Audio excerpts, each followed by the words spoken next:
Welcome back to Demigod Debut. I'm Mal, lover of Battle of the Labyrinth. I'm Julie, a newbie to. Oh my God, is this the fourth book? This is the fourth book. Oh my God, we're on four books. Four. This is my newbie. I got nothing. I'm fried from this summer, so this is my intro. Newbie to Battle of the Labyrinth. And this is a podcast where Julie reads Battle of the Labyrinth for the first time. I have been waiting for this day since we started this podcast. Like, getting to talk about this book is one of the reasons I was like, hey, what if we started a podcast? Because, like, she's very dear to me. I love this book. All right, so. You gonna introduce our guest? Oh. It's been too long. I don't know.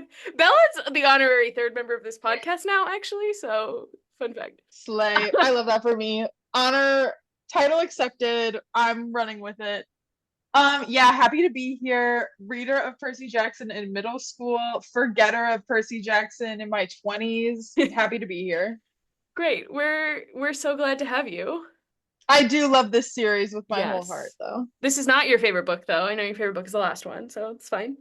It is. And I stand by that with my full chest. I will not give any spoilers for Julie, but there's something happens that at the end of that book with a lake that I simply will never recover from ever as a human being. So, Good God. I'm scared. Anyway, back to the book that we are here to discuss. absolutely. Battle of the Labyrinth. So chapter 1 is I Battle the Cheerleading Squad. Very high school. Like, we're setting the stage already. Like, we're not in middle school anymore. Like, we're going to high school. Yeah. And so we start with Percy in his mom's car outside of Goode High School, where he's about to go to his freshman orientation. And there's a lot to unpack here, just in these first couple paragraphs. Like, the freshman orientation being the first week of June is crazy to me. Like, when was your freshman orientation? The first day of school, I didn't have one. Like a high school one? Yeah, like a I high don't school think freshman they had a orientation. high school one. I think they're just like, okay, here you go. Okay. They were like, good luck. I don't remember anything about freshman year. Oh.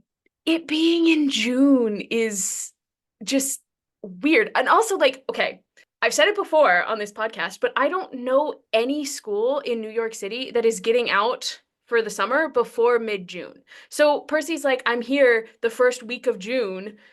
No, you would still be in school. Yeah.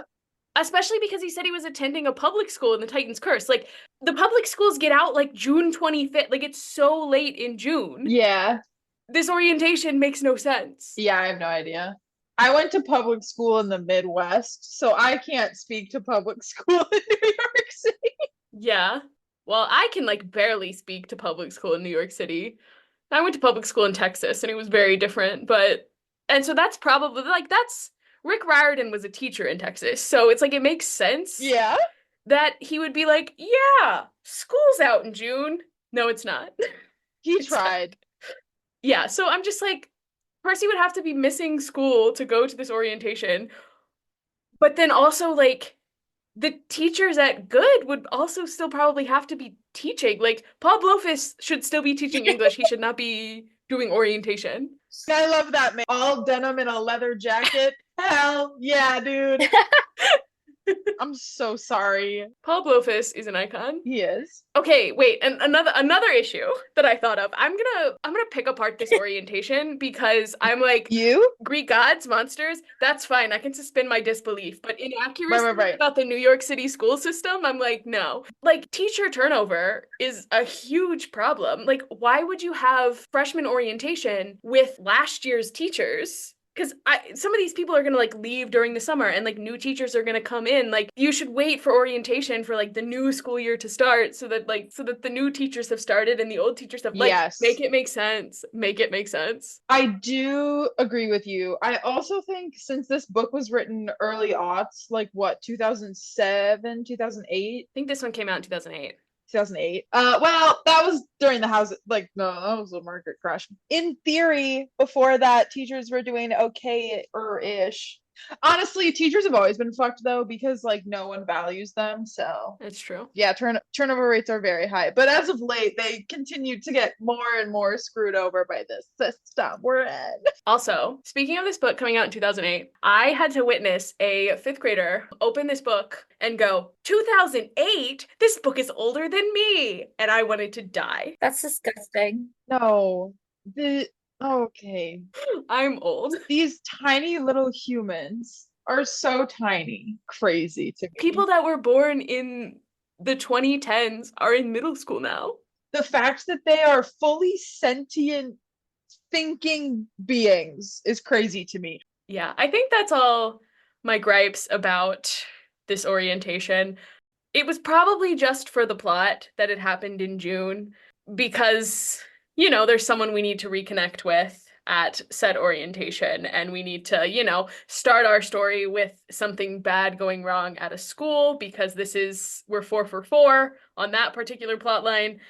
And so, yeah, we'll move on along. Other things that I thought of, before even getting into the actual plot of this chapter or the actual content of this chapter, Goode High School is not a real school. I mean, none of the schools Percy attends are real schools, but Goode does not seem to even be based on like a real school building.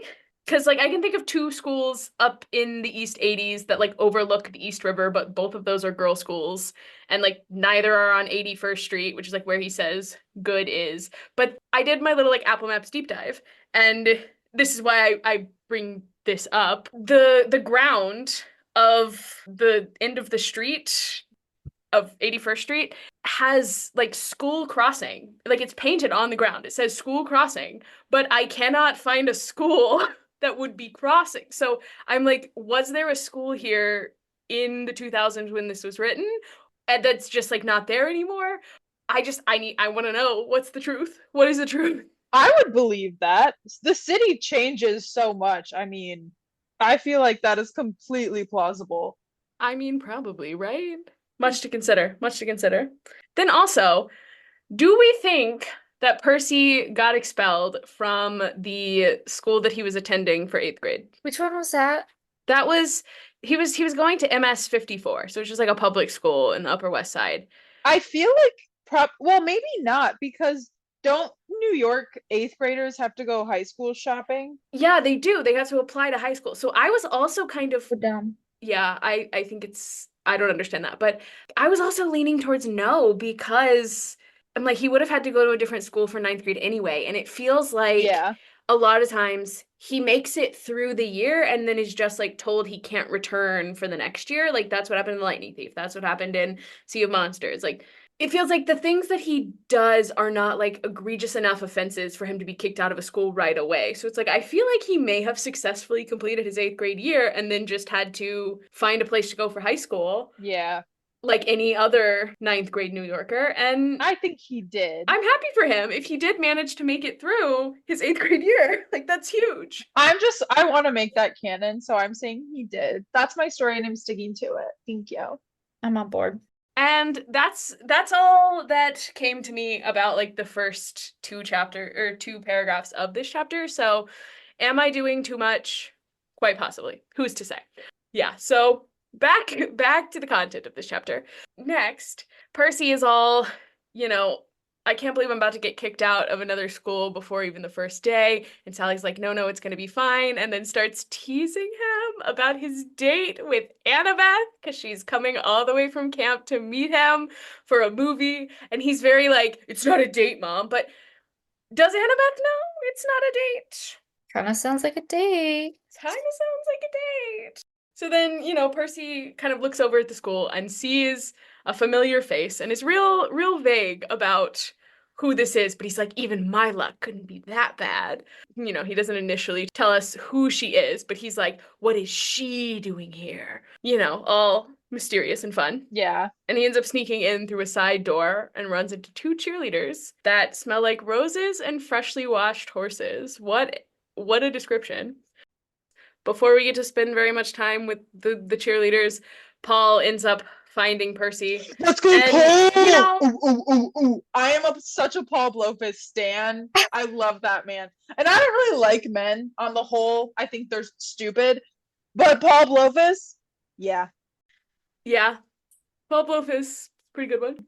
King behavior. And I'm also just like, I'm a big fan of the way Percy spends a lot of this chapter, or well, life really.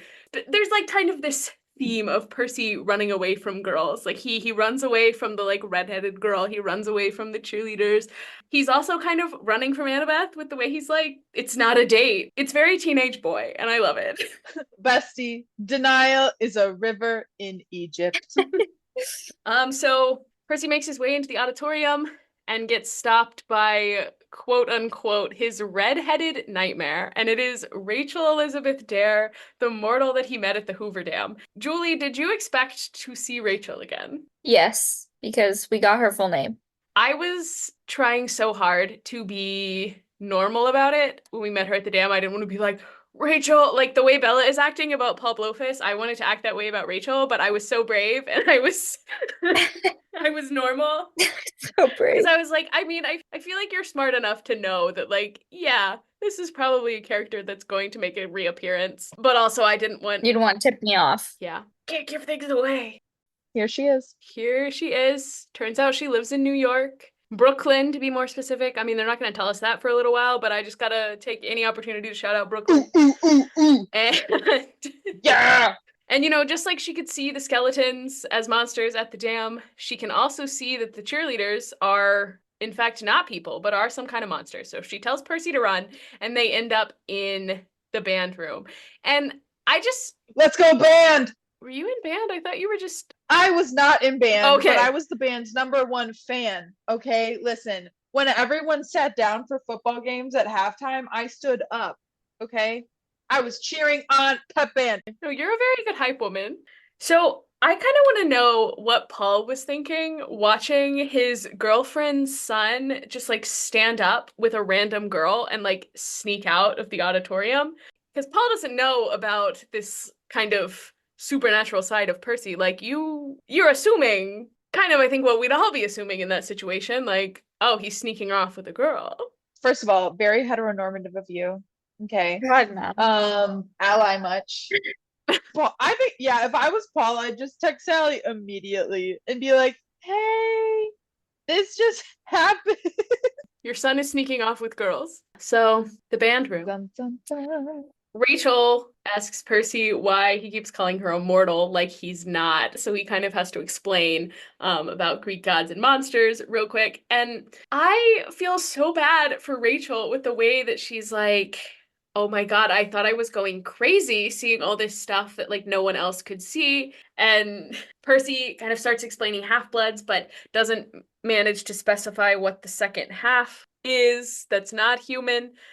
Because the cheerleaders are back. Naming them Tammy and Kelli, 10 points to Rick Riordan. That is With an I. incredible work. Incredible. Absolutely. And Percy keeps getting distracted by like the pretty girls, and Rachel keeps trying to snap him out of it. Relatable. Yeah, no, relatable for sure. Like she has to keep being like, they're not actually girls, they're here to kill you. And yeah, you know, if a beautiful woman was attacking me, I would not win that fight. Yeah, I'd be like, actually, it's my time. What a way to go. I mean, You die happy, you know? It'd be like, Yeah. oh. yes, the demon cheerleaders are in fact impausi, formed through dark magic from like animal, bronze, and ghost, and they exist to feed on the blood of young men. Like, literally slay, queen. Yeah, God forbid a girl have a little bit of fun and feast on the blood of men. support women's rights and wrongs. Okay? Exactly. Not very demure, not very mindful, I have to say. Yeah, you know what's not demure and mindful? The fact that Rachel is not a girl's girl and starts throwing instruments at them. Yeah, what the hell? Use Percy as a human shield. Yeah, support women. Duh. Like, you don't know Percy that well. Feed him to the demons and get out of there, girl. Every time he's around, he tried to kill her. Yeah. Exactly. And she's also now in danger again because of him. Yeah. So Yeah. I'm I'm very impressed with Rachel's strength though, because it says that she like picked up a xylophone and like threw it at them. And like I'm imagining it's not some like Fisher Price like little xylophone. I'm imagining it's one of the like marching band ones that's like massive and like on Why wheels. would it be a Fisher Price? Not okay, but it's not a marimba. Okay, we're not chucking like the huge wooden one. I think I could chuck a xylophone. Not to be a boy derogatory, but like I think I could do it. When they asked for a strong boy to carry chairs in middle school, Bella was like, sign me up. No, literally, I was like, I will die on this hill of feminism. Okay. Like, I will carry any chair, I will throw any xylophone. Yeah, but I'm just saying, I think I could do it. Not to have the audacity of a white man, but I think I could. But not Well, a marimba. Okay, yeah, you said marimba, and I'm like, okay, maybe that's what I'm thinking of. I was not in band, so I don't know. Okay, well, I don't know the difference in the some of us instruments. were nerds in high school. Okay. I was a nerd. I just never did extracurriculars. Oh, slay. Marimba. Okay, this is a marimba, and it's huge. Oh. Okay, but then look up a xylophone. Xylophone. Okay, I was a math major, and you're making me spell xylophone homophobic. XYLOPHONE. I figured it out. Okay, I'm sorry. This is tiny. No, but see, look, they're still the ones that have wheels. Betsy, you could throw that. You could throw two at the same time. You rock climb. Are you kidding me? You think you couldn't throw that? Mallory. Okay, no, now that you've shown me the pictures, I was thinking of a marimba. Thank you. I was like, you can body a xylophone, dude. You can throw two at once. Okay, never mind. All right, so instruments don't seem to do much, but Percy does manage to kill Tammy with Riptide, which, makes Tammy pretty mad. Yeah. Well, no, Tammy's dead. The fact that they have such similar names, they're the same. All women are the same. Canceled.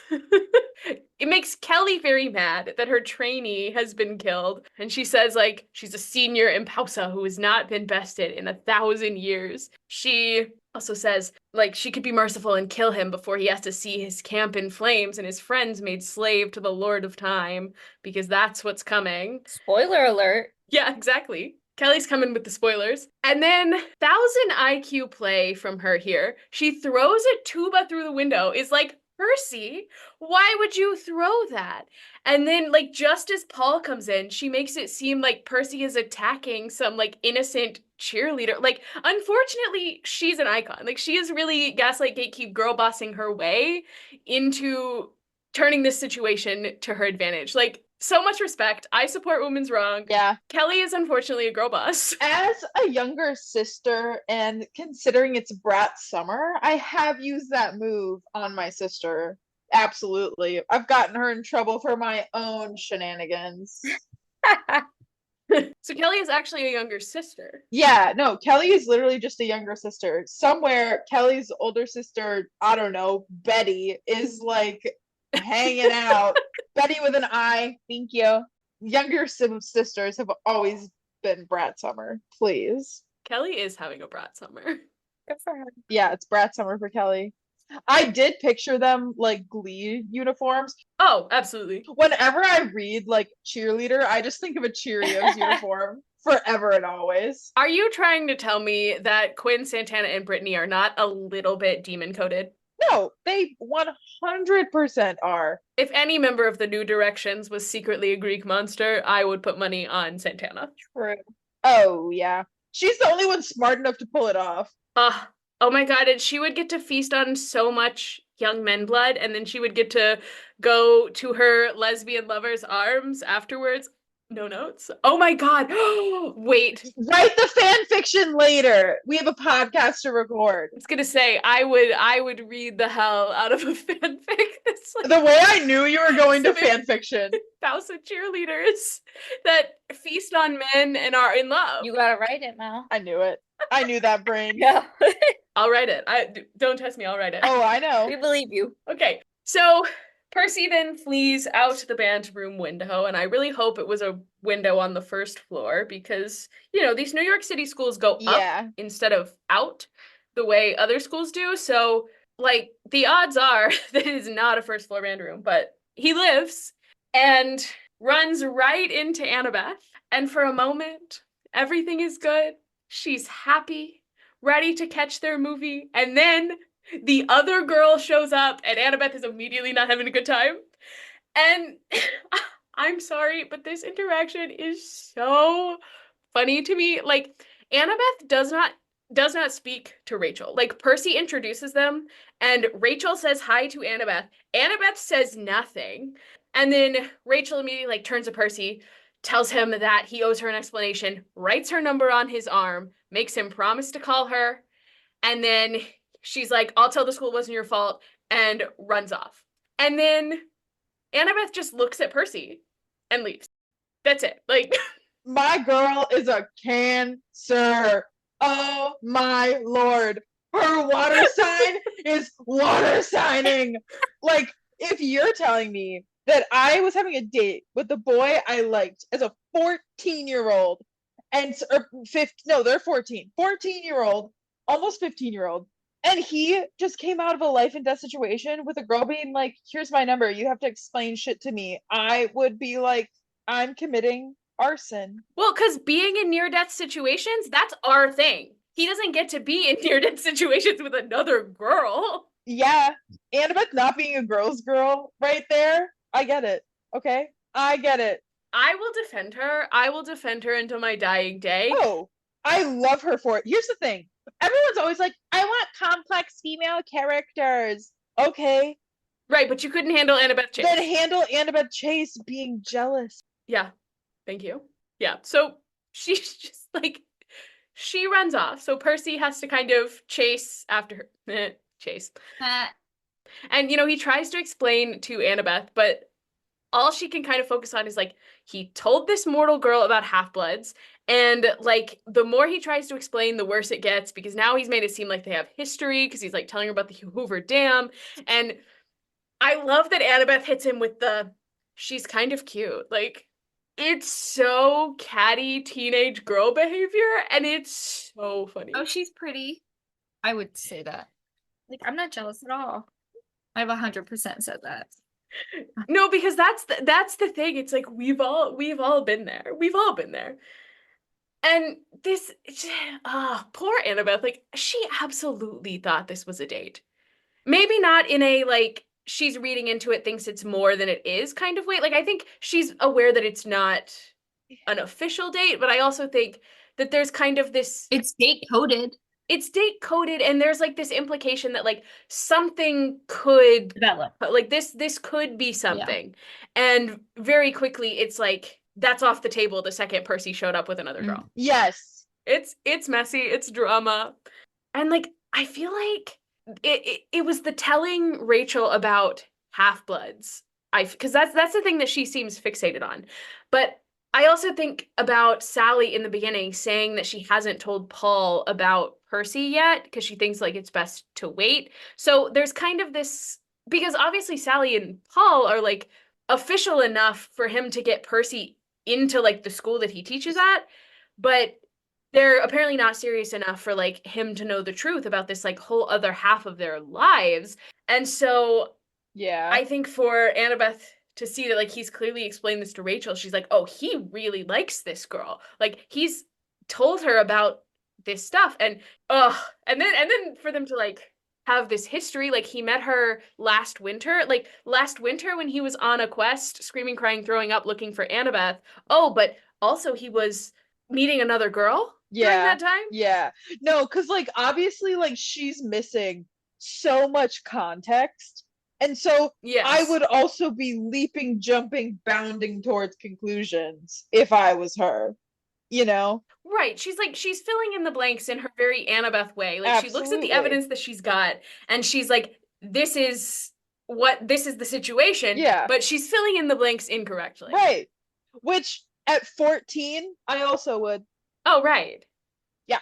And like, not to psychoanalyze Annabeth too much, but she is also a girl who's been like let down, left behind, betrayed by everyone that she cares about except for Percy. And so I think that is also coloring the way that she's looking at this situation. Like I feel like has to at this point be operating under the assumption that like everyone is going to leave eventually. And so she's presented with all these facts and she's filling it in with like her worldview. And she's like, Percy's about to leave me for this other girl, Rachel.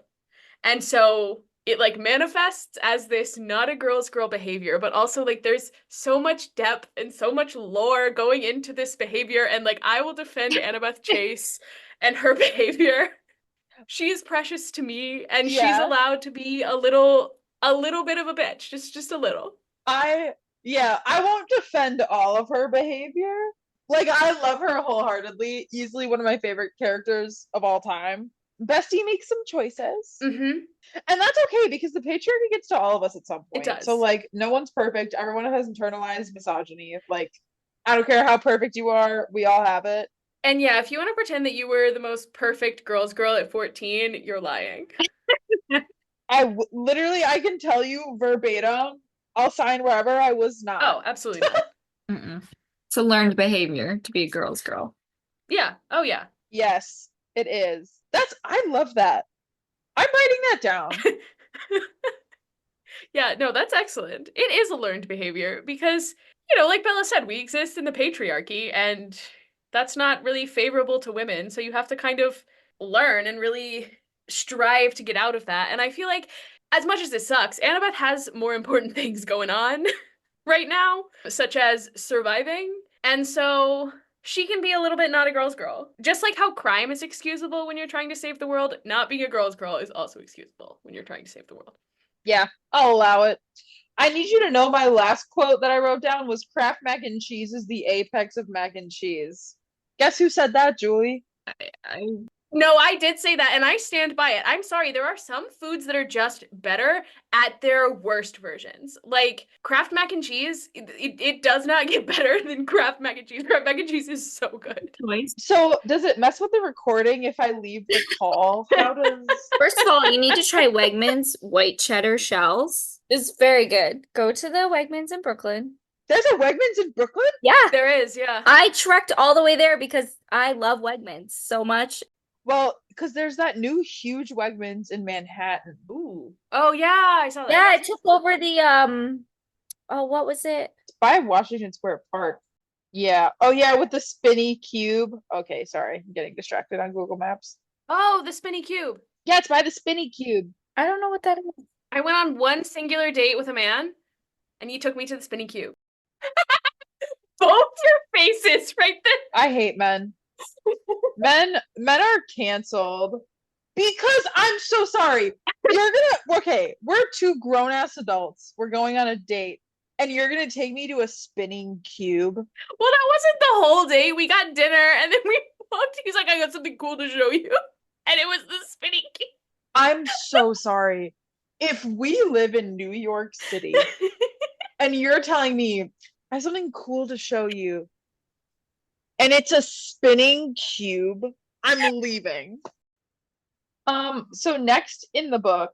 I was watching a film a couple of weeks ago, and it was really reminding me of kind of this situation. Now, what film? What film?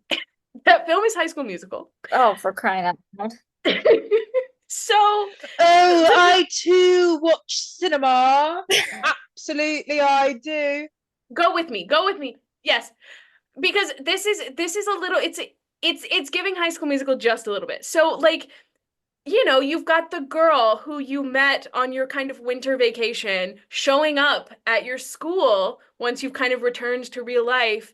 And that really pisses off the kind of blonde girl that was already in your life who kind of thought you were about to get together. You see what I'm saying? So Percy is Troy, Rachel is Gabriella, Annabeth is Sharpay. I actually do see this because Sharpay works her little butt off all the time. And is constantly trying to mastermind that theater department. And let me tell you. No, see, because if that movie was being shown to us through a different lens, like, then you're looking at Sharpay, who works her butt off only to lose the leading role to some people who just, like, came in. And, like, yeah, okay, Sharpay is kind of a bitch, but, like, who isn't? She's a theater kid. What do you want? No, literally. Yeah. You think we're going to be tolerable? Okay. If Annabeth was a theater kid, she would be Sharpay. Absolutely, she would. Maybe not as rich, but as iconic. Annabeth Chase could absolutely sing I Want It All, but Sharpay Evans absolutely could not hold up the weight of the sky. So, if Percy and Rachel were to do New Year's karaoke, what song do you think they would sing? Percy would be tone deaf, so it would not That is matter. canonical as of Chalice of the Gods. Yes, you're correct. I don't know. I feel like Rachel would be like, let's do Phoebe Bridgers.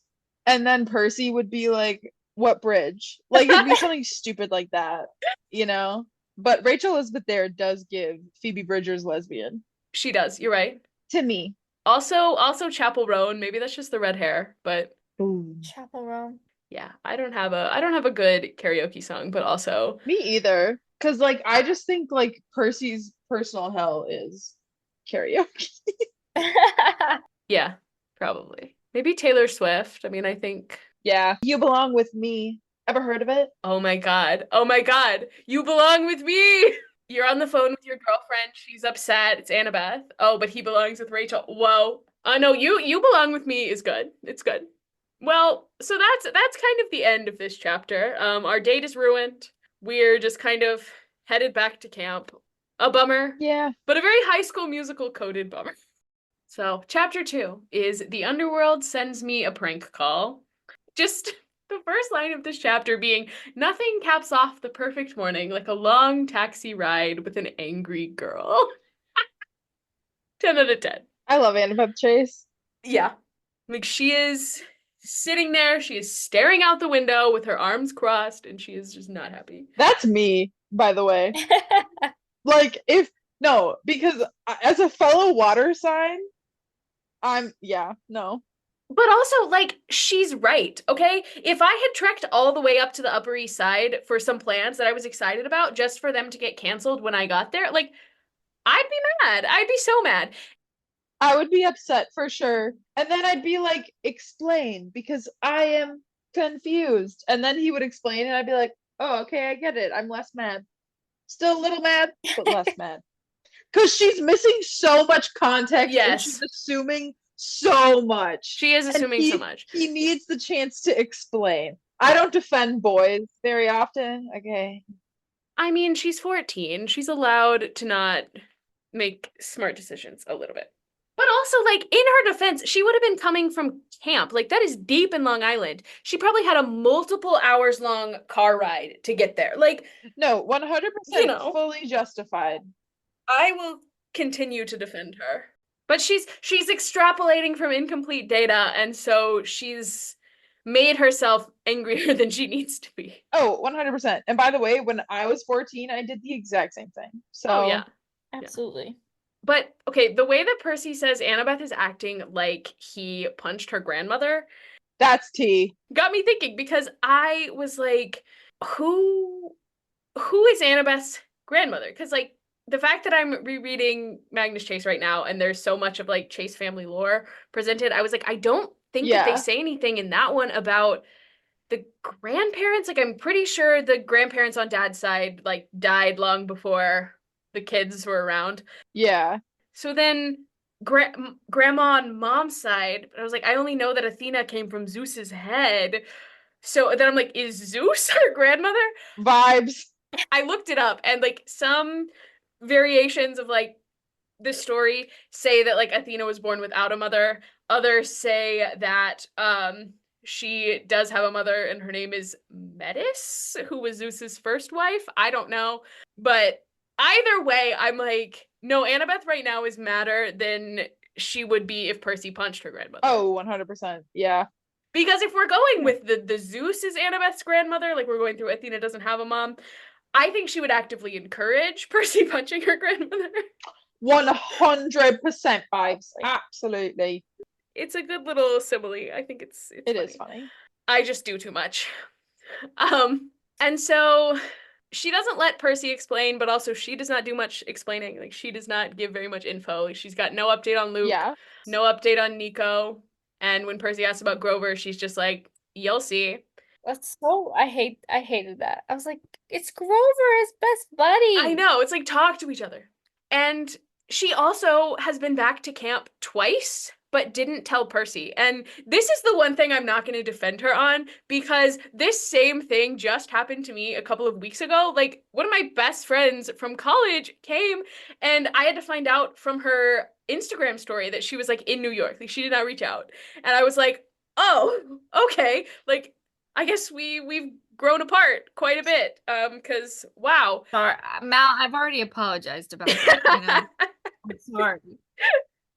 No. You're one of my best friends from after college. I'd never visit New York without telling you. That's crazy talk. Could you imagine? With the amount of shit I post on my Snapchat story, it'd be so obvious. Like, You would post from the train to New York, and I'd be like, where are you going? yeah. Yeah, so you could not come to New York without me knowing. So I'm with Percy on that one. I'm like, oh, for you to be like in New York and not reach out. Ooh. But I guess also, like, if she was going to camp is a little far away from Manhattan. So it's like, but also you don't get to be mad at him for Rachel if you've been in town and didn't hang out. Hiding things.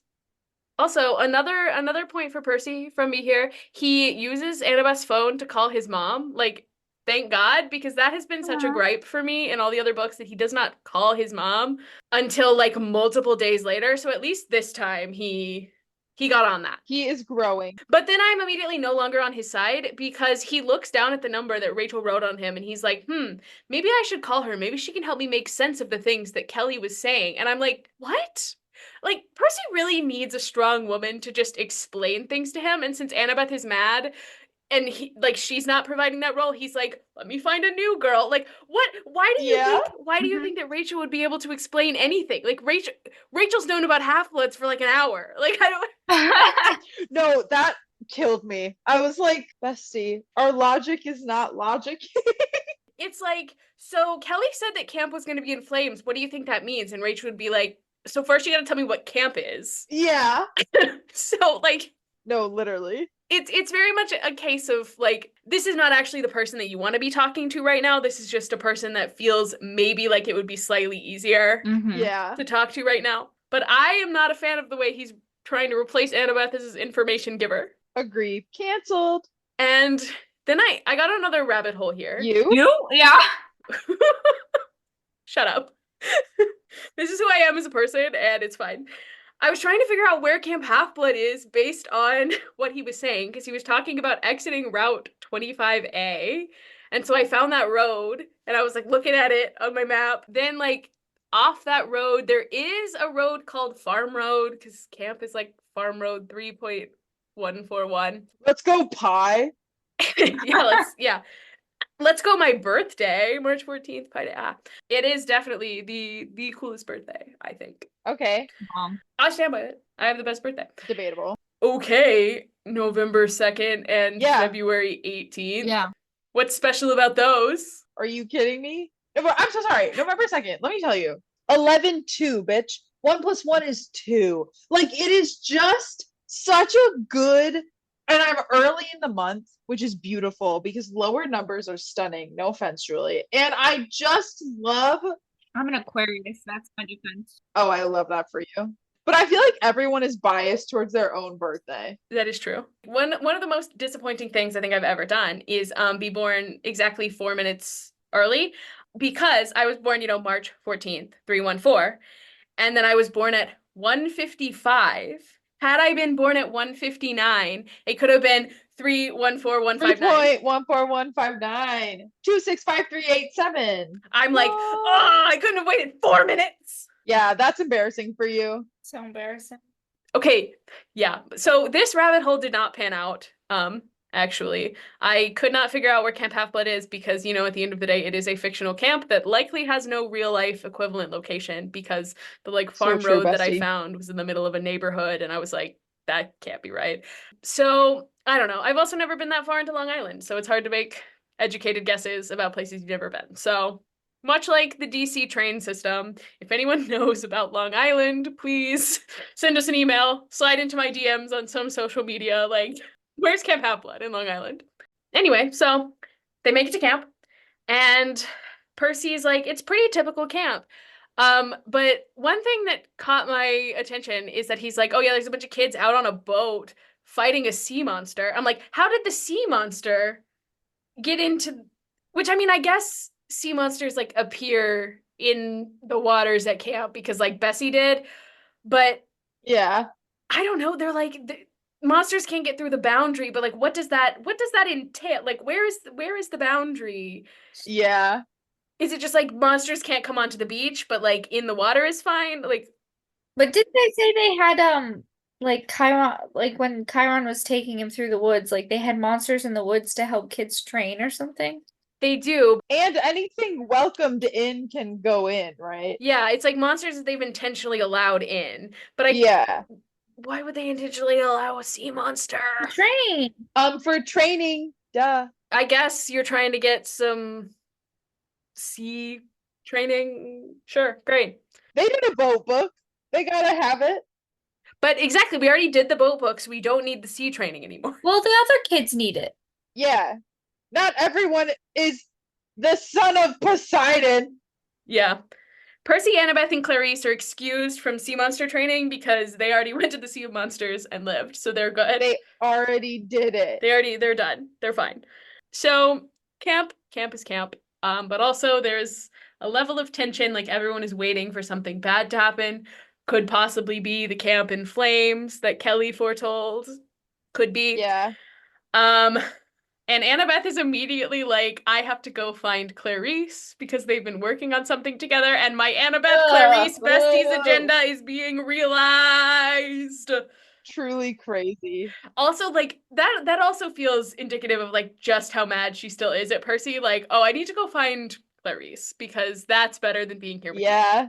But also she has work to do. She and Clarice have their little secret thing they're working on. Yeah. So Annabeth's like, I'll tell Chiron that you're here because Chiron will want to talk to Percy before the hearing, and then she gives him no information about said hearing. Classic Annabeth, not answering the questions for the plot. Yep.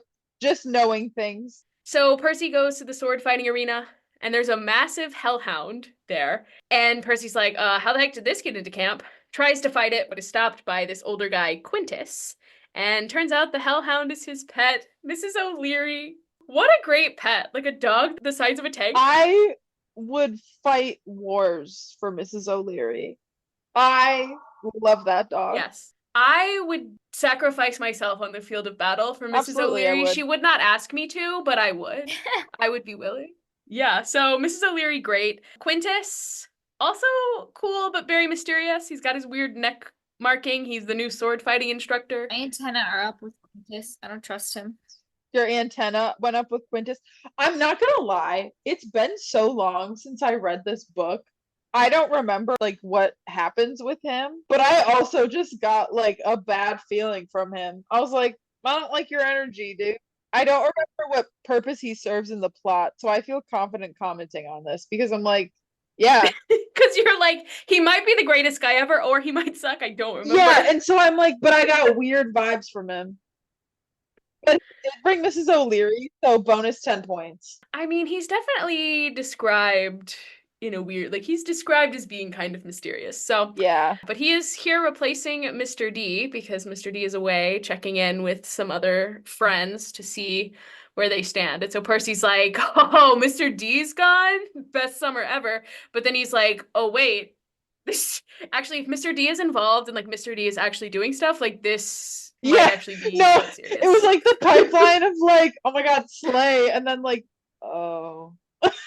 Oh, the implications of this are not good. Yeah. Other things to note here, there are some mysterious boxes from the Triple G Ranch that are for some unknown training activity. Quintus is apparently a half-blood, and Percy is like, wow, I've never seen an old half-blood before, which that's a bummer. Quintus also apparently knows something about this big prophecy that may or may not have to do with Percy. But no real information is given. Classic. A staple for chapter 2. On brand. Then we check in with Chiron, and he's wearing a #1 Centaur shirt. She had to mention that because I think it's funny. It is funny. What a king. There's something about Quintus that Chiron's like, I wish I understood, but then, you know, because he's Chiron, he has to be like, never mind, anyway. You know, classic, not sharing information with Percy. Right. And they talk about what happened with Kelli a little bit, And we learn that it is apparently normal for senior Impausa to burst into flame like that. Girl boss behavior, again. True. Chiron says they'll have to talk about what she said about like camp in flames, because right now they need to talk about Grover's hearing. So much going on in this chapter. There's so much going on in this chapter. It's like Rick Riordan was like, okay, we're 4 books in. You're going to get all the plot lines. Yeah. Like, yeah. So Grover is having to update the Council of Cloven Elders about his Pan quest. Annabeth is there. Clarice is also there. And Percy says that he thinks Clarice has gotten buffer. Good for her. We love to see strong women win. We do. We love to see it. Except Julie doesn't. What? I just don't like Clarice. I have no problem with buff woman. Yeah, let's get that cleared up. Yeah, Okay. let's, for the record. Let's get the record straight there. And then the other interesting fun thing, they're there with a new character we've never met, and it is Juniper, a dryad who is apparently Grover's girlfriend. I love Juniper. She sounds adorable. I love her. She does. But also, like, Grover just all of a sudden having a girlfriend is so funny to me. Like, we have to let everyone know, like, romantic relationships are on the table for our main characters. Like, And they're all straight. we're getting there. And they're all straight. It does make me wonder though that like had this been written a little bit later when Rick got a little more liberal with the gay characters, like would he have had the courage to give Grover a boyfriend? Because Grover, that is a pansexual king if I have ever seen one. So Oh yeah. One of the Stoll brothers would have been gay for balance. Okay. my money's on Connor. But okay, back on the Grover girlfriend issue. Maybe if he had spent less time getting a girlfriend and more time looking for Pan, we wouldn't be in this situation. Oh, damn. We do not have a lover girl here. So fake. I'm like, focus on the task at hand, please. I'm a lover girl. I can't relate. A pretty girl? Come on. A pretty girl who's also a tree. Yeah. I'm crumbling. Putty in her hand. I mean, I can't say I wouldn't get distracted by a girl. I just want Grover to be better than me, actually. It's also fast because we just saw Grover like 6 months ago, and he did not, to our knowledge, have a girlfriend at that time. This is true. And with the way that he was following after the Hunters of Artemis, we hope that he did not have a girlfriend at that time, or hope that Grover would never. No. yeah. So this feels like a new relationship-ish, but then also he's been looking for Pan. So I'm like, Grover, how did you have time? No, literally. How did you have time? Like, how does one girl boss that hard? Because I literally am still trying to figure out how to like do my laundry and make myself dinner. Yeah. There. But the whole problem with Grover is that the council doesn't believe that he really heard Pan speak to him at the end of last book, and they don't want to give him any more time since he's found nothing. And, you know, it just feels typical. Like there's some old men that hold the power while the little guys like Grover are doing all the actual hard work, and then they're getting mad when things aren't going the way that they want them to. And that's on capitalism. How much time have you spent searching for Pan, Silenus, and Linnaeus? Like, come on. Yeah, listen. If some bitch has been gone for however many thousand years and someone hasn't found them in like 2 years and you think that's like unreasonable, you're an idiot. And then they give Grover 1 more week to find the guy that no one has found for 2,000 years. Well, and because, okay, if he doesn't find Pan in the next week, he has to find he has to give up searching and he has to find a new career. Like, they're like puppet theater or tap dancing. And I'm not appreciating. Why does he need a career? He's a satyr. Like, what does he need a job for? To pay rent? Like, give me a break. Yeah, he can just live at camp. He wants a job to have a purpose. I don't know. Okay, Adam Smith over here. Get away. Like, I don't need this. Yeah. Have hobbies. But I don't like the way that they're like, you can do puppet theater, you can do tap dancing. Like, tap dancing is an art. Tap dancing is really hard. And, like, a career in the arts, it's not less than a career in searching. Okay, thank you. No, a job in the arts, that shit's hardcore.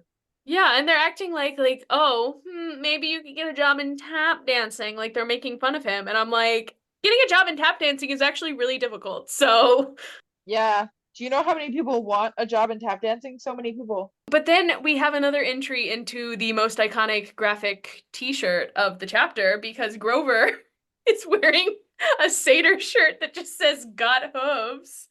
So Grover in his iconic shirt joins their little group, and Clarice says that there might be another option that he could pursue, and Juniper is very against it. And Percy doesn't understand it, so Annabeth is like, I'll tell you later. And honestly, I think Annabeth's most used phrases are seaweed brain and I'll tell you later. Yeah, queen of knowing. Queen of knowing and not sharing. She said, I have to plot. Hang on. Like, I have things to do and I don't have time to explain to you. Yeah. If you're not with me, get with me, is all I can say. Yeah. And then, you know, a thing that's always kind of silly about camp is you go from my best friend might possibly have to give up his dream if he can't somehow find the lost god pan in the next week to, oh no, it's cabin inspection time. And if my cabin isn't clean enough, I'm going to get bad chores. Like, one of those is a much bigger problem. Yeah.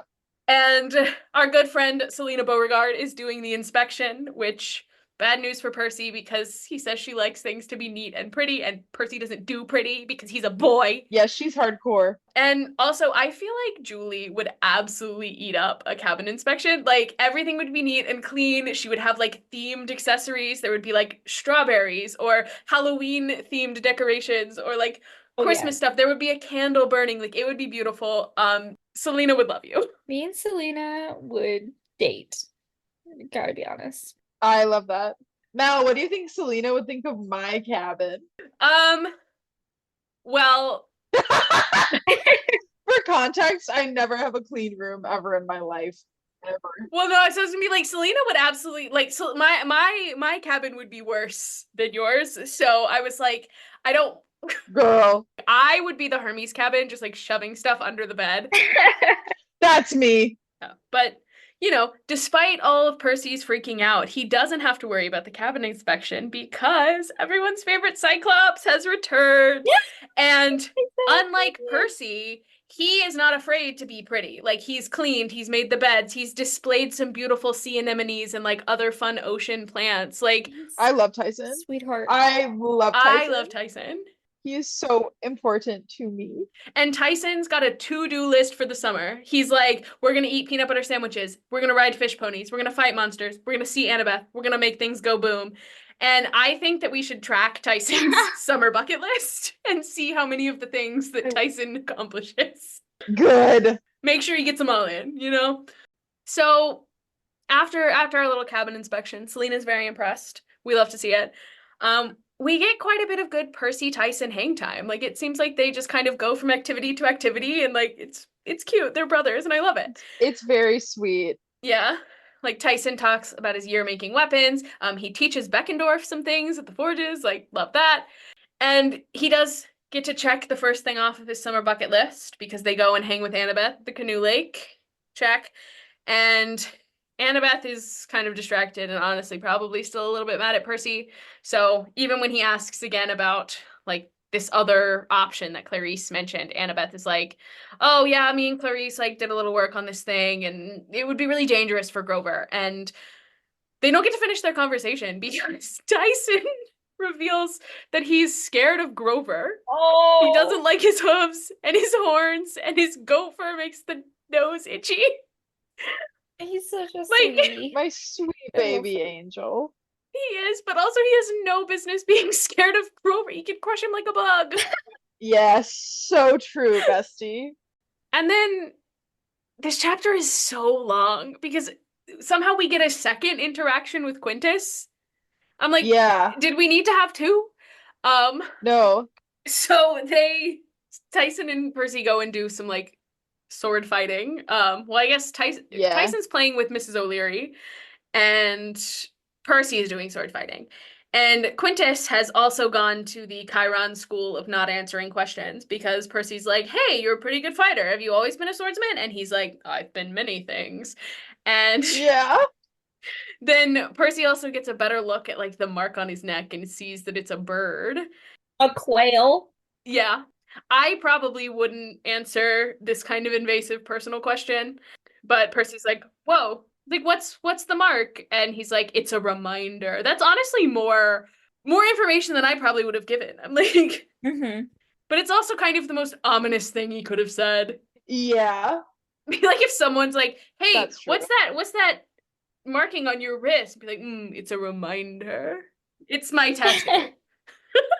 I'm gonna say that now. They're gonna be like, what's your tattoo?" "A reminder." Then at dinner, Percy and Tyson kind of look at the big crack in the ground that Nico made to get rid of the skeletons. And Percy explains to Tyson who Nico is, including the fact that Nico is a son of Hades, and he kind of swears Tyson to secrecy about the whole thing. And then our final scene of the chapter, and the one that the chapter is named after, like, so many things have happened before we got to our underworld prank call. Yeah, So, absolutely. like Tyson has gone to bed, and Percy receives this like collect call iris message from someone, and it shows Nico, and he's burning his mytho-magic cards, looking older and paler and like shaggier, like he's been living on the streets. And but also he does not appear to be the person that sent the iris message, because he's like not aware that it's happening. And he's in the underworld talking to a ghost that Percy can't see about getting his sister back. And they're talking about an exchange, a soul for a soul. And the way that Nico is like, I offered myself. And the ghost is like, no, you can't offer a soul that Hades is going to collect anyway. Like, it has to be someone who has cheated death. But like, the idea of Nico like going to his father and being like, take me instead, and his dad being like, no, is just so sad. It's so sad. I actively block out the death of Bianca D'Angelo every day of my life. And that's valid. They just pretend it doesn't happen sometimes. She's just living her best life with the hunters. Yeah. Zoe too. They're both just They're fine. hanging out. Yeah, Fine. They're fine. Yeah. And then also this ghost very clearly has some sort of plot in mind, because he's like justice and vengeance and Nico also says like he hasn't been able to summon Bianca to talk to her. And so it feels like the only person he's got is this vengeance ghost, who is apparently been teaching him to use his powers and like helping him get revenge for his sister. And like even Percy's like, okay, Nico is absolutely being taken advantage of by this ghost, and like this is gonna get him in trouble. 100%. But our iris message times out, so we don't get to see any more of Nico. But Percy has this feeling that like if Nico is looking for vengeance, the person he's gonna come after is me. And that's our first 2 chapters. Opens with a bang, dude. Yeah. So many things. Lots of plot lines. There was so much going on. I had to read it a couple times. So I was like, Yeah. everything is happening right now. And I'm like, what Twilight Zone are we in? Like, this is insane. But I like it so far. Oh, it's a good one. It's a good one. Okay. This book is my special treat. So chapters 3 and 4 next time. So chapter 3 is we play tag with scorpions. So whatever was it in the boxes or whatever that Quintus was hiding? Is like, oh, you'll see. Blah, blah. There's scorpions in there. Could That's what I'm be. There guessing. were indeed boxes from the Triple G Ranch. Yeah. So that's what I'm gonna guess. They like, I don't know, they're fighting with some I hate scorpions. They freak me out. So I'm really hoping it's not. I know it's metaphorical scorpions. I know it's right in the title. I'm like, please tell me there's gonna be a ton of scorpions in that. They freak me out so much. They are freaky. Ooh. Which is why I would never go to the Southwest. Hell no. Would you prefer a lot of really small scorpions or a couple of big scorpions? I'm telling you this right now. You know there's scorpions on Animal Crossing? I would throw my Switch when they would come up because they freaked me out that much. And it's a freaking video game. But I'm like, oh, they're so creepy looking. And they're like the size of you on Animal Crossing. Yeah. I really don't know. They're so... They are. That is true. They are pretty big on Animal Crossing. Ugh. So Julie's going to have fun with chapter 3. And there are indeed scorpions. I'm skipping over anything that says scorpion. So I'm going to like not read the chapter. Just doesn't read it. I'd be like, yeah, I don't really get it. I'm so confused. I don't know what's going on. And then, okay, chapter 4 is Annabeth breaks the rules. I don't know. It's so like That seems out of character. So I'm like, she's gonna break some kind of camp rule. I don't know, or one of Chiron's rules. She's such a goody two shoes. Like, I'm like, what is she gonna do? I'm scared. I don't like when she breaks rules because it probably means it's dangerous. True. So Interesting. I'm a bit ambiguous on that one. Yeah. I mean, she has broken the rules, but it was like sneaking off on the Sea of Monsters quest and stuff like that. Yeah. That's different, you know? Yeah. Big fan of Annabeth. This is such an Annabeth book. I love it. Of course, that's why it's your favorite, isn't it? Guilty. Yeah. Is there anything else that... Oh, any idea what Clarice and Annabeth have been working on? Something to do with Luke. Hunting Luke. Arts and crafts. I'm picturing a collage or like a bulletin board moment. Annabeth would absolutely destroy a bulletin board. Like, if she could make a bulletin board, it would be great. Yeah. They're practicing kissing like you do with your friend. Yes. Absolutely. I'm writing that fanfic. Annabeth and Clarice practicing kissing. That's canon. I'm so sorry. That's it. We've solved it. We don't need to read the rest of the book. Yeah. Yeah, we're just done. We figured it out. Yes. Well, so for the next couple of weeks, at least through November, we are going to be an every other week podcast because your girl is about to run the New York City Marathon. And yeah. And I've gotten to the point where I'm spending like over a day every month running, just running. And that's a lot of hours and that's a lot of time. So less time for podcasting. But that does mean that we get to cover Battle of the Labyrinth for a longer period of time. So that part I am excited about. So yeah, so the next episode will come out September 5th. Love you, bestie. Thanks for chatting. This was so fun. Of course. Yes, Yeah, this was fun, yeah. such a great time. Thanks for being here. Love you both. See you next time. Bye.